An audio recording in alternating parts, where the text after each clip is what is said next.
এটা হলো আমাদের গ্রামের সবথেকে পুরনো রক্ষাকালী পুজো। আর আমাদের বাড়ির আশেপাশে কিন্তু এখানেই রক্ষাকালী পুজো প্রতি বছর হয়ে থাকে। তো দেখুন গেটটাকে এইভাবে সাজিয়েছে, আর যথেষ্ট বড় করেই এখানে রক্ষাকালী পুজো হয়। পুজো হওয়ার দুদিন আগে থেকে কিন্তু হরিনাম সংকীর্তন হতে থাকে। আর এই আমার মা কাকু সবাই পুজো দেখে চলে আসছে। আর এইরকমভাবে সারা রাস্তাটা ওরা লাইট দিয়ে সাজিয়েছে। রাস্তার দূরত্বটা খুব বেশি না, এই রাস্তা দিয়ে সোজা হেঁটে গেলেই কিন্তু মন্দিরটা পড়বে। আর আমরা যাচ্ছি মন্দিরেই। আর আমরা যখন যাচ্ছি তখন ঠাকুর নিয়ে চলে আসা হয়ে গেছে। ঠাকুরও আনতে যায় অনেক বাজনা প্রসেশন নিয়ে। তো ওরা ঠাকুর নিয়ে চলে এসছে যখন আমরা গিয়েছি, কাকু আগেই চলে গেছিলো। আর এই দেখুন এখানে কিন্তু হরিনাম সংকীর্তন হচ্ছিল প্রায় 2 দিন ধরে, কিছুক্ষণ আগে অবধিও হয়েছে। আর এই কাকু বসে আছে আর চলে এসেছি ঠাকুরের এখানে।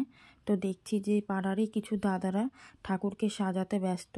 আর মায়ের এত জবা ফুলের মালা পরিয়েছিল যে মার মুখ পুরো ঢেকে গিয়েছিল।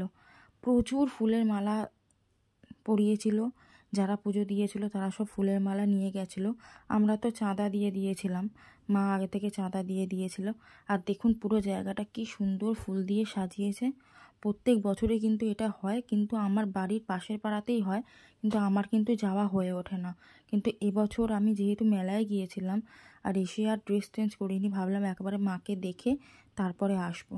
আর আজকের দিনে কিন্তু অনেক জায়গাতেই এই মায়ের পুজো, যেমন আমাদের বারুইপুর মাদারহাটে পুজো, বারুইপুর কালীতলায় পুজো, আমাদের এখানে পুজো, ইশারা ক্লাবের ওখানে পুজো, এমনকি আমার বড় মাসির বাড়ি যেখানে সেখানেও কিন্তু পুজো। বড় মাসির বাড়ির ওখানে পুজোতে একবার গিয়েছিলাম, ওখানের মা আরও বড় হয় আর আরও জাঁকজমক করে হয়। তো এখানে এই দুটো দাদা ওরা মাকে সাজাচ্ছে। প্রচুর ফুলের মালা ছিল, বেশি করে তো জবা ফুলের মালা তো প্রচুরই ছিল। তার সাথে ছিল পদ্ম ফুলের মালা, নীলকণ্ঠ ফুলের মালা, তারপরে শিব ঠাকুরের জন্য মালা ছিল।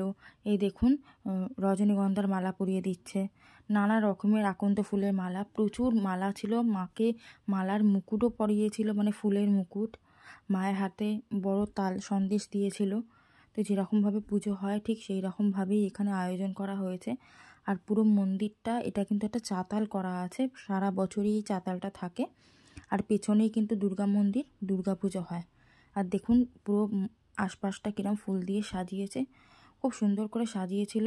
আর যে কটা লোকজনের সাথে দেখা হচ্ছে সবাইকেই চিনি, যেহেতু পাড়ার পুজো হলে যেটা হয় পুরো প্যান্ডেল করেছিল, ওপরে ঝাড়বাতি দিয়ে পাখা টাকা সবই ছিল যাতে না মানুষের গরম হয়, কারণ বেশিরভাগ মানুষই উপোস করেছিল।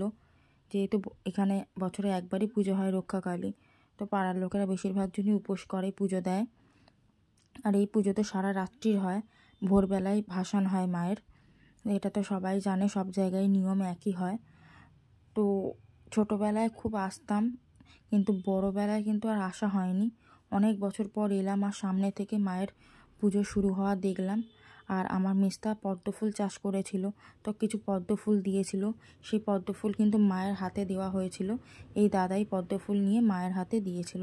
তো খুব ভালো লাগছিল যে বাড়ির পদ্মফুল মায়ের হাতে জায়গা পেয়েছে। আর মেস্তা খুব ভালো করে পদ্মফুলটা চাষ করছিল, তো মায়ের হাতে দিতে পেরে আমরা সবাই খুব খুশি। আর এখানে তো ঠাকুরের গোছগাছ শুরু হয়ে যাচ্ছে, সাজানো হয়ে গেলেই কিন্তু পুজো শুরু হয়ে যাবে।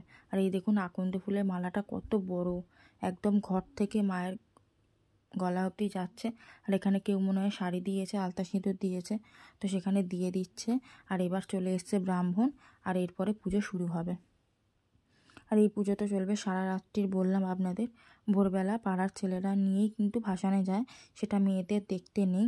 এই নিয়মটা সব জায়গায় প্রযোজ্য, কারণ রক্ষাকালী পুজো হয়ে গেলে মেয়েদের আর দেখতে নেই, তখন যা ক্রিয়াকর্ম থাকে সেগুলো ছেলেরাই করে। তো অনেকক্ষণ পর মায়ের সামনে যেতে পেরেছি, সামনে থেকে ভিডিওটা করছি। একটু দূর থেকেই করছিলাম যেহেতু লোকজন বসেছিল, সবার মুখের সামনে গিয়ে ভিডিও করতে খুব খারাপ লাগে।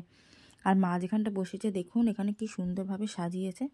তো পুজো তো শুরু হয়ে যাবে, আর 10টা বেজে গেছিলো বলে আমরাও ভাবলাম যে না এবার বাড়ির দিকে যাই, যেহেতু অনেক আগে এসেছি। আর আমার কাকু তো আরও আগে চলে গেছিলো, ঠাকুর নিয়ে আসার আগেই কাকু চলে গিয়েছিল। ঠাকুরটা সন্ধেবেলা আনতে যায়, এনে পুজো বসতে বসতে কিন্তু 10টা বাজে।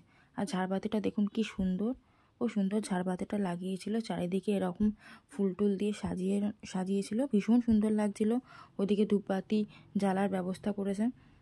আর সামনে থেকে সারাক্ষণই লোকজন যাচ্ছিলো, তো যা হোক করেই ভিডিওটা করেছি। আর এখানে পুজো শুরু হয়ে গেছে, ঠাকুরমশাই মাকে ধূপটুপ দেখিয়ে নিচ্ছে, আর লোকজন তো চারিদিকে ছিল, এরা সারা রাতই থাকবে বলতে গেলে। তো এই ছিল আমাদের পাড়ার রক্ষাকালী পুজো।